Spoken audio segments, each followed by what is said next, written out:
आज मैं आपके लिए लेकर आई हूँ ऐसे 25 क्वेश्चंस का सेट जो कि हर एक एग्जाम में पूछा जाता है। चाहे आप कोई भी एग्जाम दे रहे हो, सिविल सर्विसेज का एग्जाम दे रहे हो, रेलवे, वनडे, कोई भी एग्जाम दे रहे हो, सब में इनसे क्वेश्चंस पूछे जाते हैं। और ये बहुत हाई लेवल की नहीं है, एनसीईआरटी क्लास 6 to क्लास 12 तक के ये क्वेश्चंस हैं। देखिए, आप अगर अभी एनसीईआरटी पढ़ रहे हैं तो बहुत अच्छी बात है, क्योंकि अगर आप आगे कंपटीशन की तैयारी करेंगे और आपने अभी एनसीईआरटी नहीं पढ़ रखी है तो आपको उस टाइम पे पढ़नी पड़ेगी। क्योंकि कंपटीशन के लिए अगर आप सोशल है, अगर आपका कंपटीशन में सोशल तो आता ही है, तो उसके लिए आपको एनसीईआरटी पढ़ना मस्ट होता है। एनसीईआरटी इतनी सफिशिएंट होती है कि कंपटीशन में जितने क्वेश्चन पूछे जाते हैं एनसीईआरटी से ही पूछे जाते हैं। और हम हमारे जितने भी क्वेश्चन देखने वाले हैं वो सभी बाय मैप देखेंगे, क्योंकि ज्योग्राफी एक ऐसा सब्जेक्ट है जिसमें आप सिर्फ एक पेज पर ही अपना पूरी दुनिया घूम सकते हैं। तो चलिए शुरू करते हैं। सबसे पहले हमारे यहाँ पे फर्स्ट आता है, निम्नलिखित नदियों में से किसका जलग्रहण क्षेत्र सबसे बड़ा है। देखिए, जो भी क्वेश्चंस हमें पढ़ने चाहिए, अगर हम एमसीक्यूज पढ़ रहे हैं तो उसमें ये होता है, लोग एक क्वेश्चन है उसमें 4 ऑप्शन है तो एक करेक्ट ऑप्शन को देखते हैं, बाकी तीनों को छोड़ देते हैं। ऐसा नहीं करना चाहिए। अगर आप क्या करें, अगर आप उस करेक्ट वाले आंसर को तो देख ही रहे हैं, साथ में वो जो तीनों बच रहे हैं उनको भी अगर आप पढ़ लें तो इससे क्या होगा, आपका एक ही टाइम में 4 क्वेश्चंस तैयार हो जाएंगे, राइट। तो हमें यहाँ पर क्या करना चाहिए, हमें यहाँ पे जो करेक्ट है वो तो है, बाकी जो बचे हैं उनको भी देखना चाहिए। तो हमसे यहाँ पे कह रहा है कि कौन सी नदी का जो जलग्रहण क्षेत्र है वो सबसे बड़ा है, हमसे ये चीज पूछा है। तो हमारा यहाँ पर करेक्ट आंसर होगा गोदावरी। अगर हम गोदावरी मैप में देखें तो गोदावरी नदी जो है वो देखिए, ये वेस्ट टू ईस्ट बहने वाली रिवर है, जो जाकर के यहाँ पे जो कि आपकी महाराष्ट्र से निकलती है एंड देन यहाँ आपकी बे ऑफ बंगाल में जाकर के गिर जाती है, उधर ईस्ट साइड से बहते हुए। ठीक, नेक्स्ट क्वेश्चन है हमारा, नदी जो भ्रंश घाटी से होकर बहती है, भ्रंश घाटी से होकर बहती है। अगर आपने पेनिनसुलर रिवर्स वाली मेरी वीडियो देखी होगी तो उसमें आपको पता होगा कि कौन सी नदी भ्रंश घाटी से होकर के बहती है। देखिए, हमारा करेक्ट आंसर होगा यहाँ पे नर्मदा। देखिए, नर्मदा यहाँ से बहती है, ये बिल्कुल छत्तीसगढ़ की बॉर्डर से निकलती है और ये ईस्ट टू वेस्ट बहने वाली नदी है और ये ऐसे जाती है और गल्फ ऑफ खंभात यानी कि खंभात की खाड़ी में जाकर के गिर जाती है। इस नदी को हम life line of Madhya Pradesh बोलते हैं, यानी कि ये मध्य प्रदेश की जीवन रेखा है, जीवन दायिनी है, क्योंकि ये मध्य प्रदेश की सबसे लंबी नदी है। नेक्स्ट क्वेश्चन है हमारा, निम्नलिखित में से जो नदी अमरकंटक से निकलती है वह है।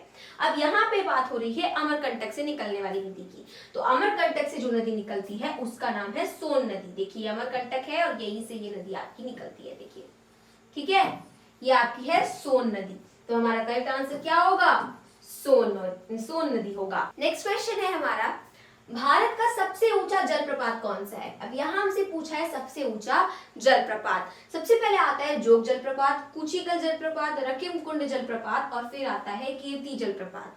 तो हमारा करेक्ट आंसर होगा कुचिकल जलप्रपात। ये हमारे भारत का सबसे ऊंचा जलप्रपात है। नेक्स्ट क्वेश्चन है हमारा, हिमालय के अपवाह तंत्र में जो नदी सम्मिलित नहीं है वह है।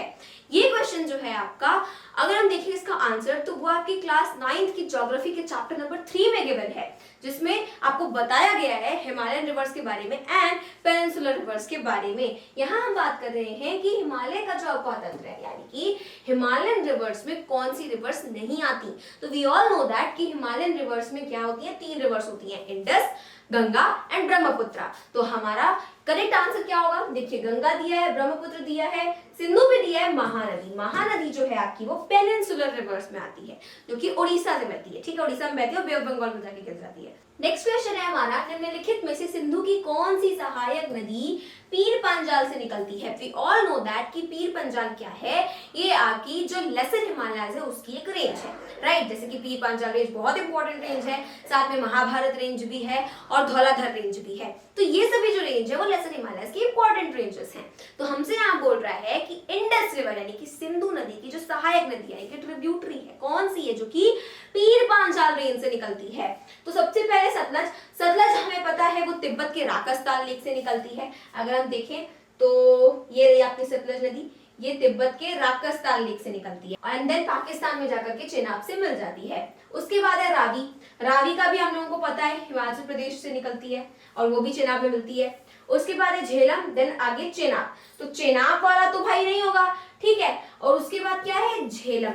झेलम जो है हमारी, अगर देखें तो झेलम नदी हमारी, ये देखिए, ये यहां से निकलती है, ऐसे निकलते हुए फिर इंडिया और पाकिस्तान का बॉर्डर बनाती है एंड देन ऐसे पाकिस्तान में एंटर करते हुए चेनाब में जाकर के मिल जाती है। तो यानी कि जो हमारी झेलम नदी है वो कहां से निकल रही है, पीर पांजाल रेंज से निकल रही है। आपकी पीर पांजाल रेंज यहीं पे आती है, ठीक है। तो पीर पांजाल रेंज से आपकी झेलम नदी निकलती है, हमारा करेक्ट आंसर होगा झेलम। नेक्स्ट क्वेश्चन है हमारा, मांड और महानदी के संगम पर कौन सा धार्मिक स्थल है। अब यहाँ हमें मांड नदी और महानदी के संगम पर बोला, यानी कि जहां पर ये दोनों नदियां मिलती हैं वहां पे कौन सा धार्मिक स्थल है। ठीक, तो देखिए सबसे पहले आता है डिडिनेश्वरी देवी, फिर आता है अंगारमोती देवी, फिर आता है चंद्रहासिनी देवी और फिर आता है महामाया। तो हमारा करेक्ट आंसर है चंद्रहासिनी देवी। ये जो धार्मिक स्थल है वो आपके मांड और महानदी के संगम पर बसा हुआ है। नेक्स्ट क्वेश्चन है हमारा, भारत के निम्नलिखित जलप्रपातों में से कौन सा गोवा में स्थित है। अब यहाँ बात किसकी हो रही है, गोवा की बात हो रही है। तो गोवा में स्थित है जो जलप्रपात, देखिए सबसे पहले अगर हम देखें गोवा में स्थित जलप्रपातों की, तो देखिए हमारा पहले आता है धुआंधार प्रपात, फिर आता है दूधसागर प्रपात, फिर आता है नोखालीकई प्रपात और फिर आता है लैंडसिंग प्रपात। तो हमारा करेक्ट आंसर होगा दूधसागर प्रपात। नेक्स्ट क्वेश्चन है, अरावली पर्वतमाला महान जल विभाजक है। देखिए अब यहाँ पे हमसे पूछ रहा है अरावली पर्वतमाला। तो अगर आप थोड़ा सा दिमाग लगाएं, ज्यादा दिमाग लगाने की बात नहीं कर रही हूँ, थोड़ा सा दिमाग लगाने की बात कर रही हूँ, तो हमारा करेक्ट आंसर क्या होगा। देखिए गंगा है और इंडस है और यहाँ पड़ती है आपकी अरावली रेंज। तो अरावली रेंज जो है यानी कि अरावली जो आपकी पर्वत श्रृंखला है वो महान विभाजक है किसकी, सिंधु नदी की और गंगा नदी की। तो यही हमारा करेक्ट आंसर होगा। नेक्स्ट क्वेश्चन है हमारा, निम्न में से किस भारतीय राज्य से चेनाब नदी गुजरती है। अब यहाँ हमसे बोला है किस भारतीय राज्य से चेनाब नदी गुजरती है, भारतीय राज्य की बात कर रहा है। तो सबसे पहले आता है जम्मू कश्मीर, मध्य प्रदेश, उत्तर प्रदेश, राजस्थान। जरा सा दिमाग लगाइए, राजस्थान जो है आपका वो इधर साइड है, ठीक है, ये इधर साइड है आपका राजस्थान, ठीक। और अगर हम चेनाब नदी को देखें तो वो आपकी यहाँ है, कुछ इस तरीके से, ये है आपकी चेनाब नदी। ओके, यानी कि राजस्थान को पहले ही निकाल देते हैं। ओके, उत्तर प्रदेश, लो भाई उत्तर प्रदेश का वो नीचे पड़ता है, उत्तर प्रदेश नेपाल की इधर साइड, ठीक। ये रहा आपका उत्तर प्रदेश यहाँ पे। अब नेक्स्ट क्या है, मध्य प्रदेश, वो तो इंडिया के जस्ट बीचों बीच में है, इंडिया का हार्ट है, इंडिया का दिल है, तो वहां पे तो होगा नहीं। बात करते हैं जम्मू कश्मीर की, तो जी हाँ हमारा करेक्ट आंसर होगा जम्मू कश्मीर। जरा सा भी दिमाग लगाएंगे, छोटे से बच्चे से भी पूछेंगे तो वो बता देगा जम्मू कश्मीर, ठीक है। देखिए ये आपका क्या है, जम्मू कश्मीर में ही तो है ये आपका, ठीक। नेक्स्ट है, प्रायद्वीपीय भारत की कौन सी नदी पूर्व की ओर प्रवाहित होती है। पूर्व यानी कि ईस्ट, ईस्ट की ओर कौन सी नदी प्रवाहित होती है। अब प्रायद्वीपीय भारत की बात कर रहे हैं यानी पेनिनसुलर इंडिया की बात कर रहा है। ताप्ती, अब ताप्ती रिवर देखें तो वो आपकी कैसे प्रवाहित होती है, वो आपकी जो है वेस्ट साइड प्रवाहित होती है, राइट। उसके बाद क्या है, महानदी। अब महानदी जो है आपकी वो ईस्ट साइड प्रवाहित होती है। देखिए महानदी कहाँ जा रही है, ईस्ट साइड जा रही है, राइट। एंड ये रहा बे ऑफ बंगाल, कहीं पे जाकर के इधर जा रही है। तुम्हारा करेक्ट आंसर होगा महानदी। अगर आप नर्मदा भी देखें तो वो भी वेस्ट साइड ही चलती है। अगर आप उपयुक्त में से कोई नहीं करेंगे तो होगा नहीं, क्योंकि महानदी आपकी ईस्ट साइड जाती है। नेक्स्ट क्वेश्चन है, जोग जलप्रपात किस नदी पर स्थित है। तो देखिए सबसे पहले आता है गोदावरी, गंगा, शरावती, उपयुक्त में से कोई नहीं। तो हमारा यहाँ पे करेक्ट आंसर क्या होगा, यहाँ आता है आपका जोग फॉल्स। यहाँ क्या आता है, जोग फॉल्स। देखिए अगर आपको दिख रहा है तो बहुत अच्छी बात है, नहीं दिख रहा तो कोई बात नहीं। देखिए यहाँ पे आपका जोग फॉल्स एंड ये शरावती रिवर जो है उस पे स्थित है। तो हमारा करेक्ट आंसर क्या होगा, शरावती होगा। नेक्स्ट क्वेश्चन है, फुल्लर झील किस राज्य में स्थित है। किसकी बात हो रही है, फुलर लेक की बात हो रही है। तो मैं आपको बता दूं ये रहा आपका फुलर लेक, काफी ज्यादा प्यारा, सुंदर, खूबसूरत है। देखिए मध्य प्रदेश में, उत्तराखंड में, उत्तर प्रदेश में, बिहार में। हमारा करेक्ट आंसर होगा उत्तर प्रदेश। जी हाँ, हमारे उत्तर प्रदेश में है हमारी फुलर लेक। नेक्स्ट आते हैं, हिमाचल प्रदेश से होकर बहने वाली कौन सी नदियां हैं। ओके, तो यहाँ पर बात हो रही है हिमाचल प्रदेश से होकर बहने वाली नदियां। देखिए केवल व्यास और चेनाब, जी नहीं। केवल व्यास और रावी, जी नहीं। केवल चेनाब, रावी और सतलज, जी नहीं। व्यास, चेनाब, रावी, सतलज और यमुना, जी हाँ। ये हमारा क्या है, डी वाला करेक्ट आंसर है। ये डी वाला हमारा क्या है, करेक्ट आंसर है। यानी कि अगर हिमाचल प्रदेश जो है आपका, हिमाचल प्रदेश अगर मैं देखूं, यहाँ आपका आता है क्या, हिमाचल प्रदेश। तो अगर मैं देखूं तो यहाँ पे आपका व्यास रिवर भी आ जाता है, उसके बाद चेनाब रिवर भी आ जाती है, देखिए। उसके बाद रावी रिवर भी आ जाती है। अगर मैं देखूं रावी रिवर, देखिए ये रही रावी रिवर और इसका उद्गम देखिए अगर हम, ये रहा, ऐसे बनाया था मैंने। तो रावी रिवर जो है वो देखिए यहाँ पे है, चेनाब का अगर मैं देखूं तो यहाँ पे है, ब्यास का देखूं तो वो यहाँ पे है, एंड देन क्या बची सतलज।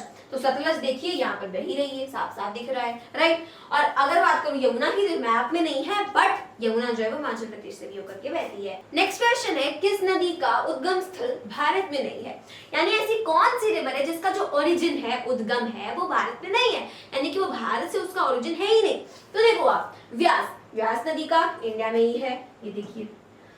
चेनाब इंडिया में ही है, ठीक। अब देखिए चेनाब जो है यहाँ से आपकी निकलती हैं दो नदियां, एक है चंद्रा और एक है भागा। जब ये दोनों ऐसे मिल जाती हैं तब से ये चेनाब कहना स्टार्ट होती है, ठीक है। उसके बाद क्या है, रावी।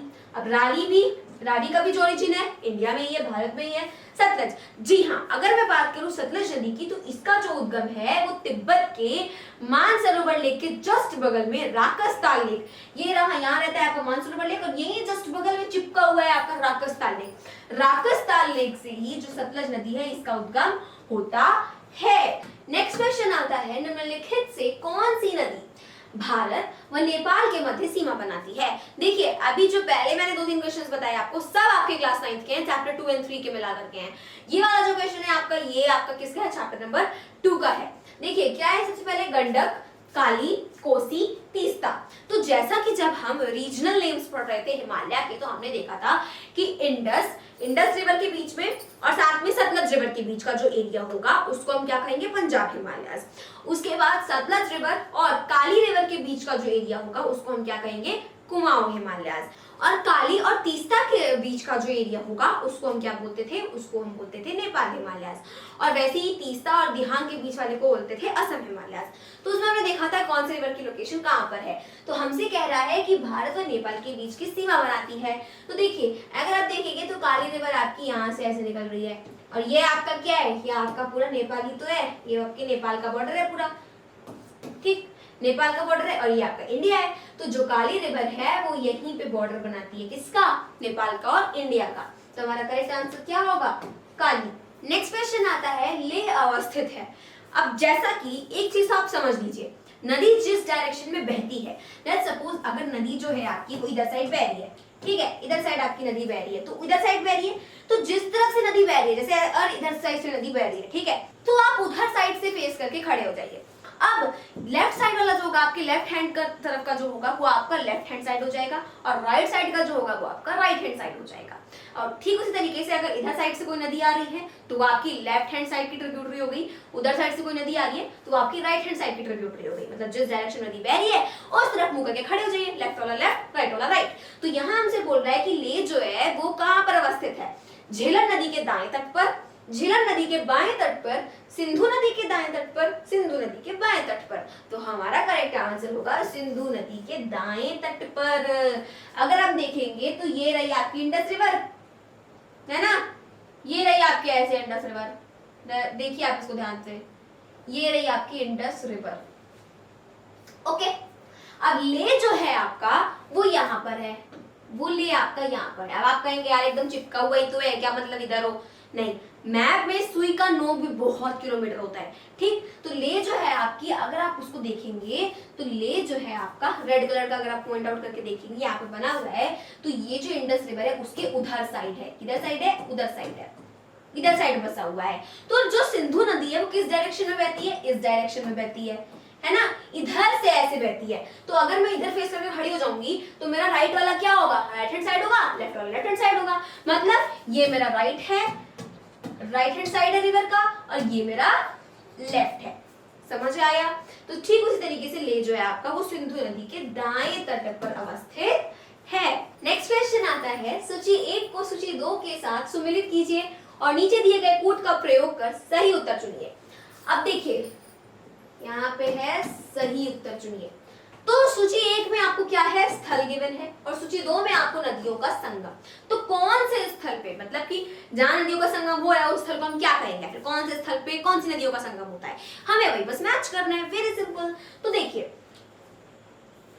इसमें हमारा करेक्ट आंसर क्या होगा, सबसे पहले जो है आपका रुद्रप्रयाग। तो रुद्रप्रयाग का करेक्ट आंसर होगा अलकनंदा एवं मंदाकिनी। अलकनंदा और मंदाकिनी का जो संगम है वहां पर हम क्या बोलते हैं, रुद्रप्रयाग बोलते हैं। उसका जहां संगम होता है वो कौन सी जगह है, रुद्रप्रयाग है। देखिए कहीं पर भी अगर आपका संगम होगा, जिस भी स्थल पे संगम होता है वहां पे हम उसको प्रयाग बोलते हैं। प्रयाग का मतलब यही है, तो वहां पे प्रयाग लग जाता है। ठीक, अब जैसे अगर आपका प्रयागराज है तो वहां पे 3 नदियों का संगम होता है, गंगा, यमुना और सरस्वती। ठीक इसी तरीके से जहां पर भी संगम होता है नदियों का वहां पर प्रयाग वर्ड जुड़ जाता है। नेक्स्ट है हमारा नंद प्रयाग। तो नंद प्रयाग का हमारा करेक्ट होगा नंदाकिनी एवं अलकनंदा। इसको आप बड़े आराम से याद कर सकते हैं। नंद आ रहा है यहाँ पर और यहाँ पर भी नंद आ रहा है, तो याद कर लीजिए नंदाकिनी एवं अलकनंदा। देखिए यहाँ पर भी नंद नंद आ रहा है तो नंद नंद नंद, तो याद हो जाएगा। तो नंद प्रयाग यानी कि नंदाकिनी एवं अलकनंदा का संगम है नंद प्रयाग। उसके बाद क्या है, कर्ण प्रयाग। तो कर्ण प्रयाग का करेक्ट आंसर होगा हमारा अलकनंदा एवं पिंडर। ये आपका कर्ण प्रयाग का हो गया। और बात करें देव प्रयाग की तो भागीरथी एवं अलकनंदा। भागीरथी एवं अलकनंदा का संगम देव प्रयाग है। अलकनंदा एवं पिंडर का संगम कर्ण प्रयाग है। नंदाकिनी एवं अलकनंदा का संगम नंद प्रयाग है।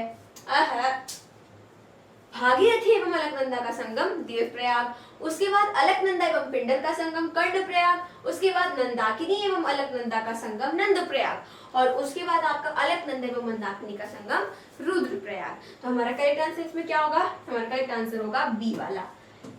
ठीक है, नेक्स्ट क्वेश्चन है हमारा, संकोश नदी किन राज्यों की सीमा बनाती है। बात हो रही है यहाँ पे संकोश नदी की। बिहार एवं पश्चिम बंगाल के मध्य, मतलब क्या फर्जी कुछ भी है, पश्चिम बंगाल जो है आपका वो नीचे साइड आएगा, ठीक है, और बिहार थोड़े ऊपर साइड है, तो मतलब वहां नहीं बनाती है। उसके बाद क्या है, असम एवं अरुणाचल प्रदेश। लो अरुणाचल प्रदेश 7 सिस्टर्स में आ जाएगा, बिल्कुल ईस्टर्न साइड भी नहीं होगा। असम एवं पश्चिम बंगाल के मध्य, जी नहीं। बिहार एवं झारखंड के मध्य, तो जी हाँ, हमारा करेक्ट आंसर क्या होगा, बिहार एवं झारखंड के मध्य। संकोश रिवर अगर हम देखें तो ये रही आपकी संकोश रिवर। ये जो आपकी संकोश रिवर है, देखिए ये रहा आपका भूटान, ठीक है, और इधर वाला पार्ट इंडिया है। ओके, तो भूटान जो है यहाँ पे, संकोश रिवर जो है आपकी वो बिहार और झारखंड के मध्य सीमा बनाती है। नेक्स्ट क्वेश्चन आता है, दक्षिण भारत की नदियां प्रमुख रूप से निम्न में से कौन सा स्वतंत्र रखती हैं। देखिए सबसे पहले आता है अरीय, फिर आता है खंडित, फिर आता है वृक्षनुमा, फिर आता है जालीदार। तो करेक्ट आंसर होगा वृक्षनुमा। नेक्स्ट क्वेश्चन है हमारा, भारत में यरलुंग जंगबो नदी, यरलुंग जंगबो नदी को किस नाम से जाना जाता है। अब यहाँ आपको विदेशी नाम दे दिया, भारतीय नाम पूछ लिया, ठीक। कभी क्या होता है, आपने पढ़ रखा होगा क्लास 8th में ही कि जो ब्रह्मपुत्र नदी है वो भारत में तो ब्रह्मपुत्र नदी के नाम से जानी जाती है, बट अगर मैं बात करूं तिब्बत की तो वहां पे ब्रह्मपुत्र नदी को सांगपो के नाम से जाना जाता है। अगर मैं बात करूं बांग्लादेश की तो बांग्लादेश में ब्रह्मपुत्र नदी को जमुना नदी के नाम से जाना जाता है, ठीक। तो अलग अलग नाम होते हैं हर कंट्रीज में। तो सबसे पहले आता है आपका गंगा, फिर आता है ब्रह्मपुत्र, फिर आता है सिंधु और उसके बाद आता है महानदी। तो हमारा करेक्ट आंसर होगा ब्रह्मपुत्र। नेक्स्ट क्वेश्चन आता है, भारत की निम्नलिखित झीलों में से कौन सी जम्मू एवं कश्मीर में अवस्थित है। अब देखिए सबसे पहले आता है फुल्लर झील। तो फुल्लर झील में पढ़ के आए, कहाँ है ये आपकी उत्तर प्रदेश में, ठीक। कुलेरू झील, अंचार झील, हमीरसर झील। तो हमारा करेक्ट आंसर होगा अंचार झील। अंचार झील जो है आपकी वो जम्मू एवं कश्मीर में है, जी हाँ। ये रही आपकी बड़ी ही प्यारी खूबसूरत सी अंचार झील। नेक्स्ट क्वेश्चन आता है, दूध गंगा नदी निम्न में से किस में अवस्थित है। तो ये है आपकी जम्मू एवं कश्मीर में, बिना टाइम वेस्ट किए सीधी सी बात है, ये रही आपकी दूध गंगा नदी जो कि जम्मू एवं कश्मीर में है, ठीक है। नेक्स्ट आता है, निम्नलिखित में से किसको रहस्यमयी झील यानी कि मिस्टीरियस लेक कहा जाता है। बाप रे, रहस्यमयी झील। सबसे पहले आता है जोर पोखरी झील, उसके बाद आता है डोडीताल झील, रूपकुंड झील, रेड हिल्स झील। तो हमारा करेक्ट आंसर होगा रूपकुंड झील। देखिए ऐसी है, इसी को हम मिस्टीरियस लेक बोलते हैं, यानी कि रहस्यमयी झील इसी को कहा जाता है। यहाँ पे बहुत सारे स्केलेटन्स भी पाए जाते हैं, एक बार आप डर ही जाएंगे। नेक्स्ट आता है आपका, भारत की निम्नलिखित नदियों में से किसको जैविक मरुस्थल कहा जाता है। सबसे पहले आता है नेपाल, दामोदर, भिवानी, भदार। तो हमारा करेक्ट आंसर होगा दामोदर, इसी को हम जैविक मरुस्थल बोलते हैं। और ये रही आपकी दामोदर रिवर, ठीक है। तो ये थे हमारे कुछ इंपॉर्टेंट 20 क्वेश्चंस। अगर आपने 20 क्वेश्चंस 25, तो ये रहे हमारे कुछ इंपॉर्टेंट 25 क्वेश्चंस। अगर आपने 25 क्वेश्चंस में से 20 भी कर लिया है तो बहुत अच्छी बात है। अदरवाइज अगर आपने नहीं किया है तो आपको अपने ऊपर वर्क करने की जरूरत है। मिलते हैं अपने अगले वीडियो में, तब तक के लिए मेरे सभी दोस्तों को मेरी तरफ से जय हिंद, जय भारत।